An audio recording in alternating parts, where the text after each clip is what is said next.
Dear students, आज हमारा topic है इन्वेंट्री की cost determination under periodic system. Periodic system में आपको पता होना चाहिए, पीरियोडिक सिस्टम में हम चीज़ें परचेज़ करते हैं सारा साल, उसकी एंट्री तो हम पास करते हैं, लेकिन सारा साल चीज़ें बेचते हैं उसकी हम कोई एंट्री पास नहीं करते कॉस्ट पे।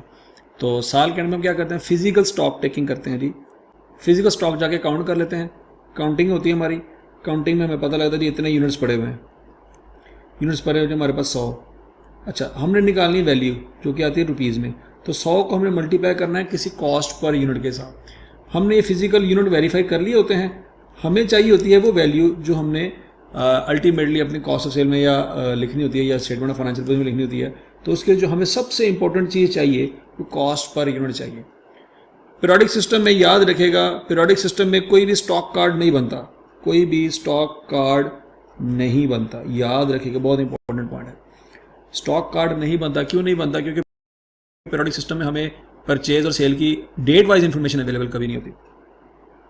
शायद परचेज की इंफॉर्मेशन अवेलेबल हो, लेकिन कौन सा यूनिट कब बेचा था उसकी इंफॉर्मेशन आपको कभी अवेलेबल नहीं होती, इसलिए हम स्टॉक कार्ड बना नहीं सकते। स्टॉक कार्ड उसी वक्त बनता है जब परचेज और सेल दोनों की डेट आपको दी जाए क्वेश्चन में, तभी आप रिकॉर्ड कर सकते हैं। तो फिजिकल स्टॉक टेक करने के बाद पीरियोडिक सिस्टम में सबसे बड़ा मसला ये होता है कि आपको यूनिट्स तो पता होते हैं, लेकिन कॉस्ट पर यूनिट आपको पता नहीं होती। कॉस्ट पर यूनिट पता चलेगी, आप उसको मल्टीप्लाई करेंगे तो आपके पास रुपीज़ अमाउंट आ जाएगी। तो ये मसला है सबसे बड़ा। तो अब हम देखते हैं कि इसको कैसे रिकॉर्ड करते हैं। इसमें पीरियोडिक सिस्टम में जो पहला मेथड होता है इसको हम कहते हैं वेटेड एवरेज मेथड।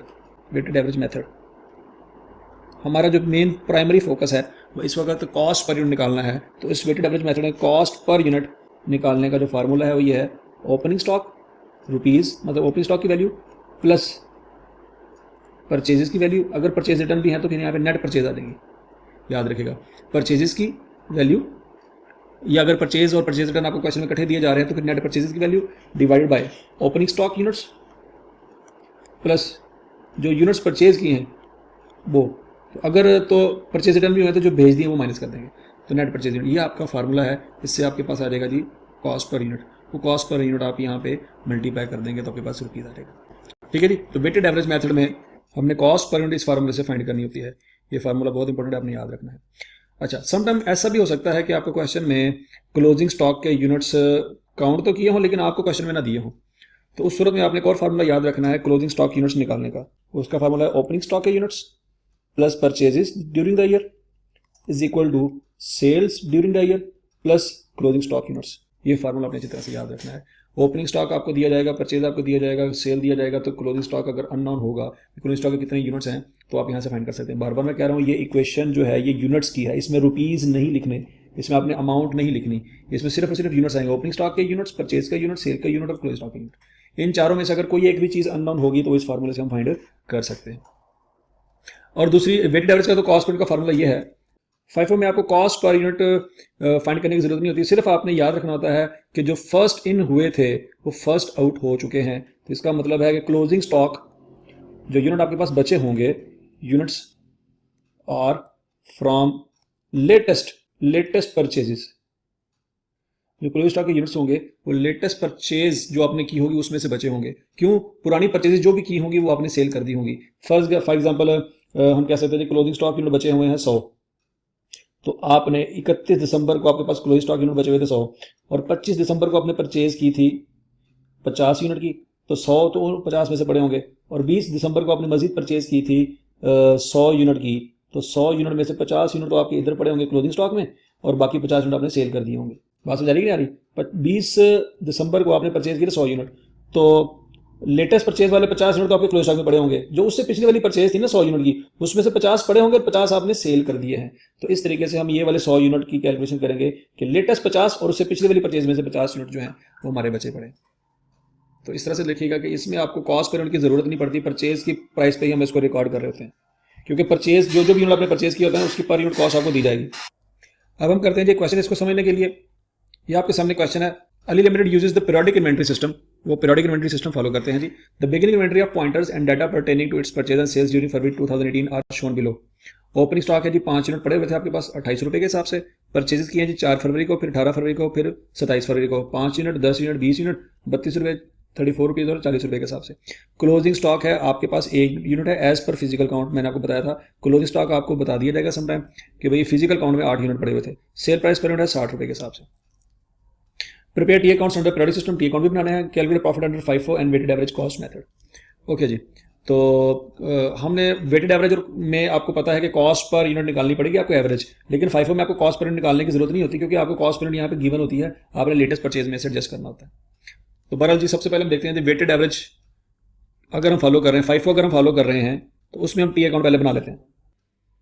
FIFO में जो टी अकाउंट्स बनेंगे उसमें सबसे पहले ओपनिंग स्टॉक मतलब इन्वेंट्री का अकाउंट बनेगा, स्टॉक अकाउंट, उसमें ब्रॉडर बैलेंस आ जाएगा जी 5 यूनिट्स हैं 28 के हिसाब से, 140 यहाँ पे आ जाएगा जी, ब्रॉडर बैलेंस आपको गिवन है। स्टॉक अकाउंट, अब ये सारा साल स्टॉक अकाउंट ऐसे ही रहेगा, इसमें कुछ भी नहीं आएगा। पीरियोडिक सिस्टम है, पीरियोडिक सिस्टम में आपको पता नहीं है, जब भी कोई चीज़ परचेज करते हैं तो परचेज अकाउंट में चली जाती है।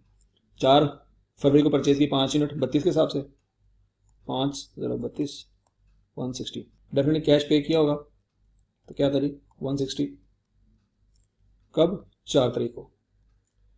फिर आपने परचेज की 10 यूनिट कैश या पेबल जो भी लिखना है चाहे लिखने, 10 यूनिट 34 के हिसाब से तो 340 बन जाएगा 18 तारीख को।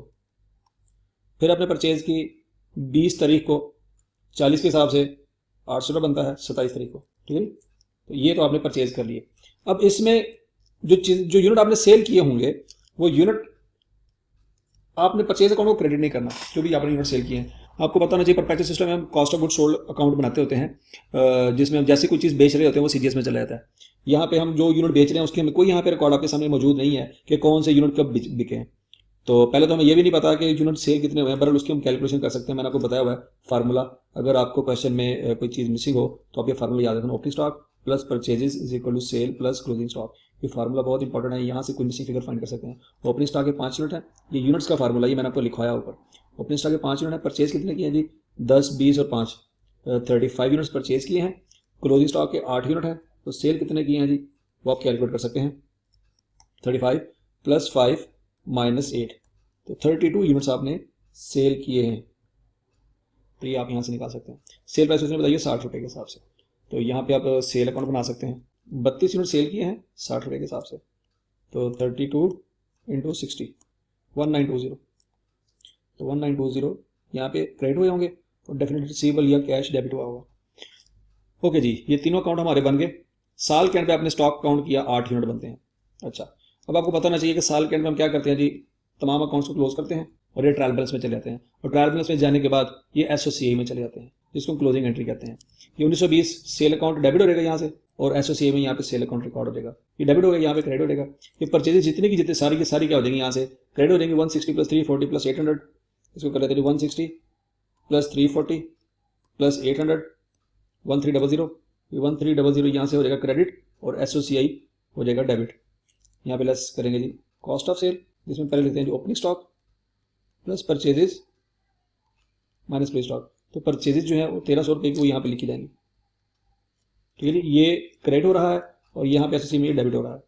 अच्छा, ओपनिंग स्टॉक भी यहाँ से ट्रांसफर हो जाएगा 140 का, ये कहाँ चला जाएगा SOCI में, 140 यहाँ पे लिख देंगे।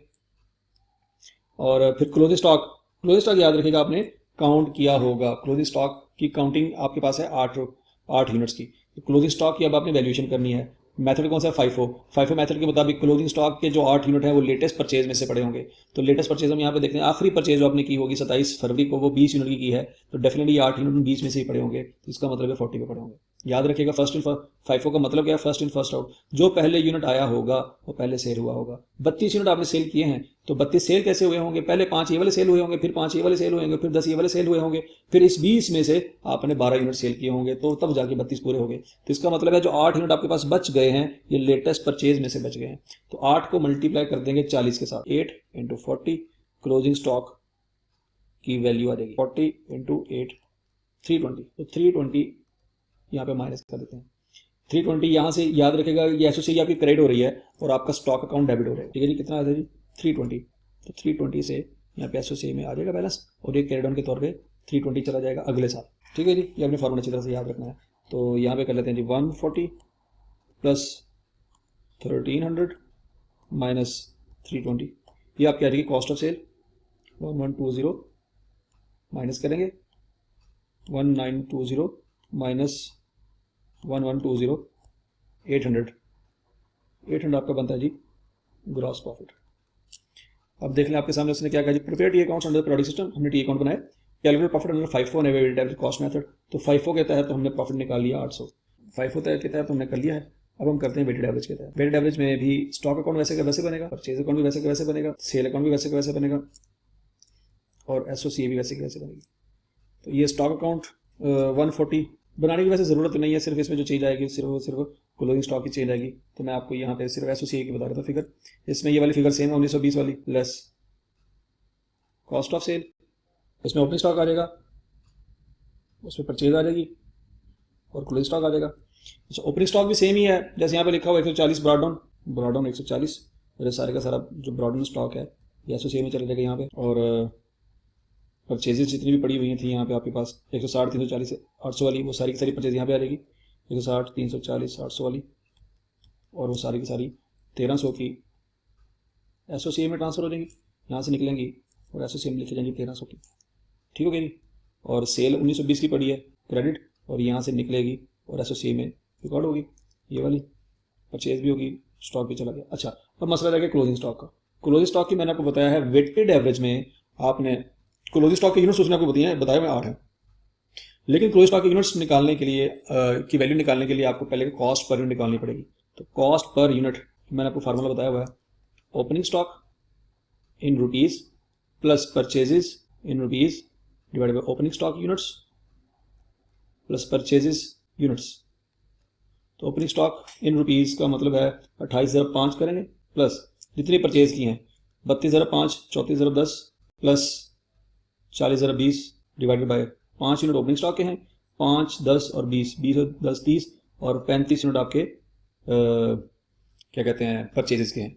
तो इसको हम कैलकुलेट कर लेते हैं। वैसे आपको परचेजेस की फिगर तो वैसे यहाँ पे नजर आ जानी चाहिए, 1300 रुपये बनती है, और 28,005 की फिगर आपके पास बनती है 140 रुपये की, यहाँ पे लिखी भी हुई है वैसे। तो 140 तो आपके हो गए ओपनिंग स्टॉक की वैल्यू, 1300 हो गया आपकी परचेज की वैल्यू, और 40 आपके हो गए यूनिट्स।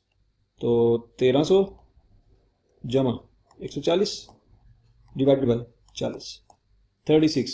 तो 36 पर यूनिट आपकी वेटेड एवरेज कॉस्ट है इन्वेंट्री की। आपके पास 8 यूनिट पड़े हुए हैं, तो आप अगला काम क्या करना है आपने जी, वैल्यू ऑफ इन्वेंट्री या कॉस्ट ऑफ इन्वेंट्री निकालने के लिए, यहाँ पे वैल्यू का मतलब लोअर कॉस्ट एनआरवी है डेफिनेटली है, लेकिन यहाँ पे एनआरवी वाला पॉइंट नहीं है, तो इसलिए हम यहाँ पे वही फाइनल कर रहे हैं। 36 इंटू 8 कर लेंगे जी, तो 288 हमारी इन्वेंट्री की क्लोजिंग स्टॉक की वैल्यू आ जाएगी। तो 288 यहाँ से माइनस करेंगे और 288 को यहाँ पे लिख लेंगे, स्टॉक काउंट डेबिट हो जाएगा, ऐसे CI क्रेडिट हो जाएगा। ठीक है जी। अब हम 140 प्लस 1300 माइनस 288 1152 हमारी क्लोजिंग स्टॉक की वैल्यू होती आती है कॉस्ट ऑफ सेल की, और ग्रॉस प्रॉफिट हम निकाल लेंगे जी 1920 माइनस 1152, तो 768 ये हमारे ग्रॉस प्रॉफिट की वैल्यू है। अब यहाँ पे देखिए ग्रॉस प्रॉफिट की वैल्यू 768 है और यहाँ पे ग्रॉस प्रॉफिट की वैल्यू 800 है। इसका मतलब ये हुआ कि ग्रॉस प्रॉफिट जो है क्लोजिंग स्टॉक के साथ अटैच है। अब देखो 1920 सेम है, 140 सेम है, 1300 सेम है, सिर्फ ये फर्क है। यहाँ पे देख लो 1920 140 1300 ये फर्क है। इसका मतलब ये हुआ कि यहाँ पे क्लोजिंग स्टॉक है 320 का और यहाँ पे क्लोजिंग स्टॉक है 288 का। क्लोजिंग स्टॉक की वैल्यू FIFO बेसिस में ज्यादा होती है इन केस ऑफ इन्फ्लेशन। ठीक है जी, मतलब इन्फ्लेशन हो रही है। कैसे पता लगा इन्फ्लेशन हो रही है कि आपके ओपनिंग स्टॉक की यूनिट पड़े थे 28 पे, फिर 32 पे चलेगी, फिर 34 पे, फिर 40 पे, आहिस्ता आहिस्ता महंगाई हो रही है। तो इसका मतलब है अगर आपके महंगाई हो, इन्फ्लेशन हो रही है, तो क्लोजिंग स्टॉक की वैल्यू बढ़ जाएगी FIFO में, और एफको में क्लोजिंग स्टॉक की वैल्यू कम शो होगी। इसी तरह से आपकी कॉस्ट ऑफ सेल जो है क्लोजिंग स्टॉक की वैल्यू के बढ़ने की वजह से कम हो जाएगी और यहाँ पे कॉस्ट ऑफ सेल की वैल्यू बढ़ जाएगी। आपके सामने यहाँ देख लें क्लोजिंग स्टॉक की फिगर माइनस होती है कॉस्ट ऑफ सेल में से, तो अगर बड़ी वैल्यू माइनस होगी तो कॉस्ट ऑफ सेल कम आएगी। यहाँ पे 1120 है, यहाँ पे क्लोजिंग स्टॉक की वैल्यू कम है तो कॉस्ट ऑफ सेल की वैल्यू बढ़ गई है। ये बहुत इंपॉर्टेंट है। क्लोजिंग स्टॉक की वैल्यू का कॉस्ट ऑफ सेल से इनवर्स रिलेशन है। क्लोजिंग स्टॉक 288 है, कॉस्ट ऑफ सेल 1152 है, यहाँ पे क्लोजिंग स्टॉक 320 है, यहाँ पे कॉस्ट ऑफ सेल जो है 1120 है। तो क्लोजिंग स्टॉक बढ़ गया है तो कॉस्ट ऑफ सेल कम हो जाएगी। अच्छा, लेकिन ग्रॉस प्रॉफिट, क्लोजिंग स्टॉक बढ़ गया है, ग्रॉस प्रॉफिट बढ़ गया, क्लोजिंग स्टॉक की वैल्यू कम है तो ग्रॉस प्रॉफिट की वैल्यू भी कम है। अब देख लें यहाँ पे क्लोजिंग स्टॉक की वैल्यू ज्यादा है, ग्रॉस प्रॉफिट 800 है, यहाँ पे क्लोजिंग स्टॉक की वैल्यू कम है, ग्रॉस प्रॉफिट 768 है, ग्रॉस प्रॉफिट कम हो गया। तो क्लोजिंग स्टॉक का डायरेक्ट रिलेशन है ग्रॉस प्रॉफिट के साथ। तो डेफिनेटली नेट प्रॉफिट के साथ भी वही रिलेशन होगा फिर कि ग्रॉस प्रॉफिट अगर बढ़ गया है तो नेट प्रॉफिट भी बढ़ जाएगा, सिंपल सी बात है। अच्छा जी, क्लोजिंग स्टॉक की वैल्यू अगर ज़्यादा है तो करंट एसेट की वैल्यू ज़्यादा होगी, और अगर क्लोजिंग स्टॉक की वैल्यू कम है तो करंट एसेट की वैल्यू कम होगी एसओएफपी में, ठीक है जी। अच्छा, अब अगर आपका नेट प्रॉफिट ज़्यादा है तो आपकी इक्विटी ज़्यादा होगी, अगर आपका नेट प्रॉफिट कम है तो आपकी इक्विटी कम होगी। तो क्लोजिंग स्टॉक इस तरह से कॉस्ट ऑफ सेल पे, ग्रॉस प्रॉफिट पे, नेट प्रॉफिट पे, करंट एसेट पे और इक्विटी पे असर डालता है। क्लोजिंग स्टॉक का सिर्फ inverse relation cost of sale के साथ है, बाकी सब के साथ डायरेक्ट रिलेशन है। तो ये आपने अच्छी तरह से इस पॉइंट को याद रखना है, ये बहुत इंपॉर्टेंट पॉइंट है। होपफुली आपको समझ आई होगी कि पीरियोडिक सिस्टम में